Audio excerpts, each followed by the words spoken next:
Hello friends, welcome back to the channel. कैसे हैं आप सभी लोग? आप सभी का स्वागत है फिर से हमारे चैनल नॉलेज बाईजी पर। जैसा कि आप सभी को पता है, हम डेली इम्पोर्टेंट एमसीक्यू को कवर करते हैं सीआरपीसी के, ताकि आपके एग्ज़ाम के लिए जो है प्रैक्टिस होती रहे और आपको क्वेश्चंस के बारे में पता रहे किस तरीके के क्वेश्चन एग्ज़ाम में आते हैं। साथ ही हम वीडियो में एक सेक्शन को भी कवर करते हैं, ताकि अगर आपने उस सेक्शन को नहीं पढ़ा है तो इस वीडियो के माध्यम से वो सेक्शन क्लियर हो जाए। अगर पढ़ लिया है तो उसका रिवीजन हो जाएगा।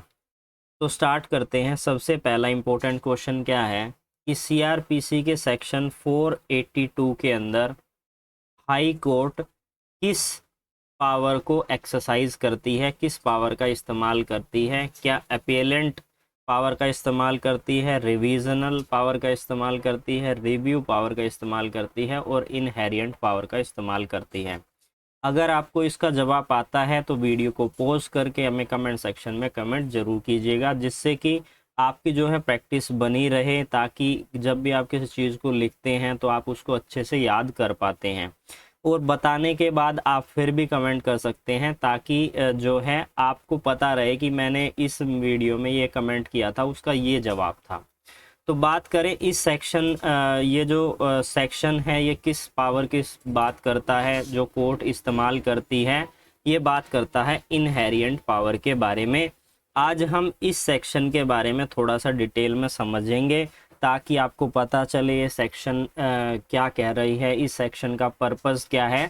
काफ़ी इम्पोर्टेंट सेक्शन है।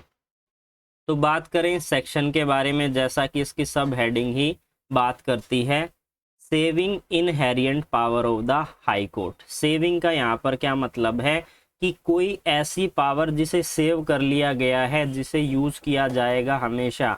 यानी कि बात करें इनहेरिएंट पावर की, इनहेरिएंट पावर का क्या मतलब होता है कि कोई भी पावर जो कि जन्म से ही यानी कि हमेशा उसी के पास रही है, उसे किसी और से या कहीं से भी उसे प्राप्त नहीं हुई है। जैसे कि हमें बहुत से ऐसे प्रोविज़न हैं जहाँ पर पार्लियामेंट हमें पावर प्रोवाइड करती है और उसके द्वारा उसका इस्तेमाल किया जाता है। लेकिन 482 के अंदर जो हाई कोर्ट जो इनहेरिएंट पावर का इस्तेमाल करती है, वो उसके पास स्टार्टिंग से ही होती है। अब बात करें इन द सेक्शन सीआरपीसी 151 में भी इनहेरिएंट पावर की बात की गई है, जो कि हाई कोर्ट के पास है। और सीआरपीसी में जो है 482 में, सीपीसी में 151 के अंदर इनहेरिएंट पावर की बात की गई है। तो किसके पास है इनहेरिएंट पावर? क्या सीपीसी में है, सिविल कोर्ट में है, या फिर सीआरपीसी में है? तो यहाँ पर क्या थोड़ा सा कंफ्यूजिंग है, तो इसको हम यहाँ पर सोल्व करेंगे कि what is the difference between the CPC and the CrPC regarding to the power of inherent power of the high court.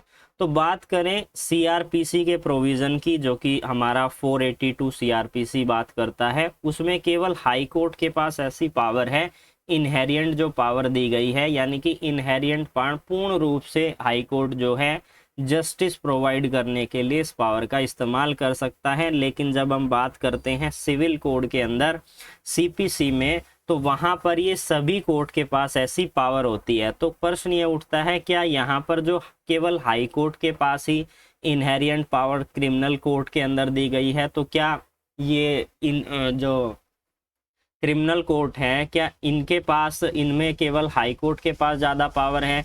क्योंकि सिविल कोर्ट के अंदर तो सभी कोर्ट को इनहेरिएंट पावर दी गई है। तो ये भी थोड़ा सा दिमाग में कंफ्यूजन चलता है। ऐसा इसलिए है कि क्रिमिनल केस होते हैं, सेंसिटिव केस होते हैं। तो ऐसे में जो कि एक एक्सपीरियंस्ड है, हाई कोर्ट एक्सपीरियंस्ड है किसी भी मैटर को देखने के लिए, जबकि बात करें किसी भी कोर्ट को इनहेरिएंट पावर देना, तो यहाँ पर ये एक तरीके से, इस तरीके से इसको थोड़ा सा अलग किया गया है। अब बात करते हैं क्या डेफिनेशन दी गई है, यानी कि क्या कहा गया है 482 के अंदर। यहाँ पर कहा गया है, nothing in this code shall deem to be limit, यानी कि जो हाई कोर्ट को इनहेरिएंट पावर दी गई है, उसे किसी भी तरीके से सीमित नहीं किया जाएगा, ना ही वो इफेक्ट करेगी inherent power of the high court to make such order as may be necessary. यानी कि हाई कोर्ट ने कोई ऑर्डर पास कर दिया तो वो दूसरों को किसी भी तरीके से इफेक्ट नहीं करेगी। बात करें सीआरपीसी की, तो सीआरपीसी में जितने भी प्रोविज़न है सेक्शन 482 को छोड़कर, उन सभी का मोटिव क्या है, उन सभी का मकसद क्या है? उनका मकसद है कि जस्टिस प्रोवाइड की जाए, और साथ ही यहाँ पर हाई कोर्ट का भी क्या मोटिव है? हाई कोर्ट का मोटिव है कि जस्टिस प्रोवाइड की जाए। तो ना तो वो इफेक्ट करेगा किसी भी प्रोविज़न को, अदर जो भी सेक्शन में कोई ऑर्डर या कोई किसी चीज़ के बारे में बताया गया है, और साथ ही जो ये पावर दी गई है इसमें किसी भी तरीके की लिमिट नहीं है। अगर हाई कोर्ट को लग रहा है कि इस केस में इनजस्टिस हो रहा है, तो जस्टिस के लिए हाई कोर्ट अपनी पावर का इस्तेमाल करते हुए जो है, जब हम कहीं पर भी हमारे पास कोई रेमेडी नहीं होती, तो या कोई ऑर्डर है जिसके संबंध में जो है कोई भी रिलीवेंट सेक्शन नहीं है, तो ऐसे में 482 का इस्तेमाल करते हुए, एप्लीकेशन लगाते हुए हम हाई कोर्ट के पास जाते हैं, और हाई कोर्ट हमें क्या प्रोवाइड करता है? जस्टिस प्रोवाइड करता है। जैसा कि इसमें आगे बताया गया है, to give effect to any order in this code or to prevent abuse of the process of any court. इसका क्या मतलब होता है? सपोज दैट कहीं पर क्राइम हो गया, अब एफआईआर जो है 3-4 जगह पर लॉन्च कर दी गई, तो यहाँ पर 3-4 जगह पर एफआईआर लॉन्च करने का क्या मतलब है? सेम जो है क्राइम है, तो ऐसे में जो एक ही जिस पुलिस स्टेशन में है वहीं पर एफआईआर रहेगी, और जो अलग अलग जगह हैं उन्हें क्वैश किया जाएगा, या फिर अननेसेसरी एफआईआर हो जाती है तो उनके क्वैश करने के लिए यहाँ पर 482 में एप्लीकेशन जो है फाइल की जाती है, क्योंकि अननेसेसरी एब्यूज ऑफ प्रोसेस हो रहा है कि आप लॉ का इस्तेमाल करते हुए क्या कर रहे हो? लॉ को गलत तरीके से इस्तेमाल कर रहे हो। एंड लास्ट में सबसे इम्पोर्टेंट चीज़ क्या है? ये इतना सा है, ये बिल्कुल इसका सार इसी में है, to secure the end of justice. जैसे कि मैंने कहा, पूरी सीआरपीसी का मोटिव कह लें, पर्पस कह लें, उद्देश्य कह लें, तो उसका क्या उद्देश्य है? कि वो जस्टिस प्रोवाइड करे। साथ ही जहाँ पर कहीं भी कोई रेमेडी, कोई यहाँ पर लॉ नहीं बनाया गया है किसी से संबंध में, तो यहाँ पर हाई कोर्ट के पास जाते हैं, और हाई कोर्ट के पास जाके हाई कोर्ट का काम क्या है? कि जस्टिस वो प्रोवाइड करे।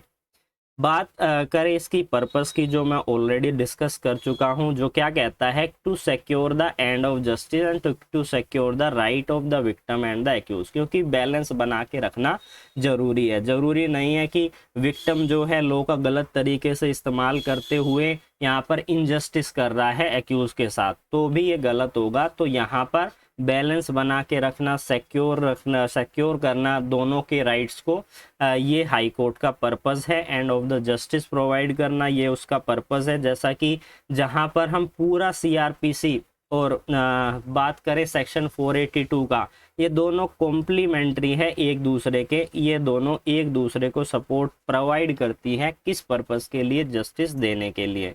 इस सेक्शन का यूज़ कब किया जाता है? इस सेक्शन का यूज़ तभी किया जाता है जब कहीं पर भी, जैसा कि मैं यहाँ पर रीड कर देता हूँ, we read all the CrPC provision and parliament not give any power in the whole of the CrPC, but now in this stage we use that power which is not provided anywhere. Because of the justice we go to the high court, because these order is not defined in the whole CRPC and we need the justice. Then the high court give justice, because the high court purpose to secure the justice of victim and accused, क्योंकि दोनों के जो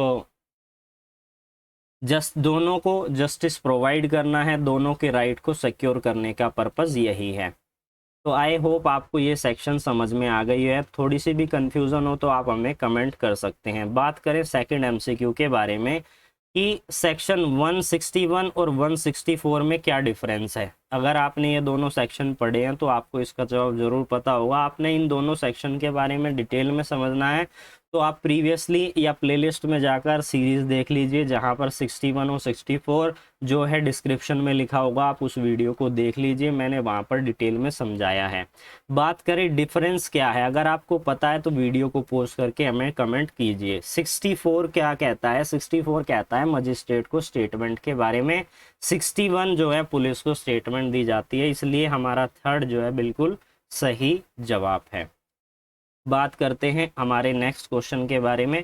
next question क्या कहता है कि ए को arrest किया गया, A is arrested and detain in the custody on the acquisition for the offense punishable with an imprisonment for life. He is entitled to statutory bail as provided under subsection 2 of section 167 CRPC after the expiry of। यह भी काफ़ी important question है, पहले भी मैंने इस पर चर्चा की थी। अगर आपको इसका जवाब आता है तो इसे आप कमेंट सेक्शन में कमेंट जरूर कीजिएगा। क्या कह रहा है कि अगर किसी ऑफेंस की सज़ा जो है डेथ पेनल्टी है, लाइफ इम्प्रिजमेंट है, या फिर 10 साल तक की पनिशमेंट है, 10 साल या उससे ज़्यादा की पनिशमेंट है, तो ऐसे में 90 दिन का समय सीमा निर्धारित की गई है। इसके अलावा कोई अदर पनिशमेंट अगर दी गई है तो उसके लिए 60 दिन का समय सीमा निर्धारित की गई है। तो ऐसे में ये समय सीमा कंप्लीट होने के बाद आपके पास क्या आ जाता है, आपके पास स्टैच्यूटरी राइट टू बेल हो जाता है। तो इसका जो सही जवाब है वो है हमारा थर्ड 19 डेज, क्योंकि यहाँ पर बात की गई है लाइफ इम्प्रिजमेंट की। अब बात करते हैं हम अपने नेक्स्ट क्वेश्चन के बारे में। नेक्स्ट क्वेश्चन क्या कह रहा है कि इंक्वेस्ट रिपोर्ट का ऑब्जेक्टिव क्या होता है। सेक्शन 174 में इंक्वेस्ट रिपोर्ट की बात की गई है। यह भी अलग से पूछा जा सकता है इंक्वेस्ट रिपोर्ट के बारे में कहाँ पर बताया गया है, किस सेक्शन में, यह सेक्शन किस बारे में बात करती है। तो इंक्वेस्ट रिपोर्ट का मोटिव क्या है, यहाँ पर ये पूछा जा रहा है, क्या उसका ऑब्जेक्ट है। तो उसका ऑब्जेक्ट यही होता है कि क्राइम जो हुआ है उसका क्या कारण था, क्या वो जो डेथ हुई है या फिर जो क्राइम हुआ है या अननेचुरली डेथ हुई है या नेचुरली डेथ हुई है, यानी कि क्या संभावना थी, क्या क्या मेन कारण थे उसकी डेथ के। तो इसका जो सेकंड है बिल्कुल सही जवाब है, अपीयरेंट द कॉज ऑफ डेथ। अब बात करते हैं हम अपने नेक्स्ट क्वेश्चन के बारे में। काफ़ी इम्पोर्टेंट क्वेश्चन है, पूछा जाता है।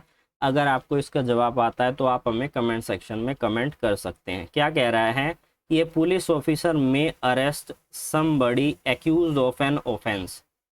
कब किसी भी पर्सन को किसी ऑफेंस के लिए अरेस्ट किया जा सकता है। क्या सबसे पहला ऑप्शन क्या कह रहा है, to prevent such person from committing further offence, कि वो दोबारा कोई अपराध ना करे, इन्वेस्टिगेशन के लिए उसकी ज़रूरत होती है। थर्ड क्या कहता है कि वो किसी भी एविडेंस को, साक्ष्य को किसी भी तरीके से टेम्पर्ड ना करे, यानी कि उसमें छेड़छाड़ ना करे।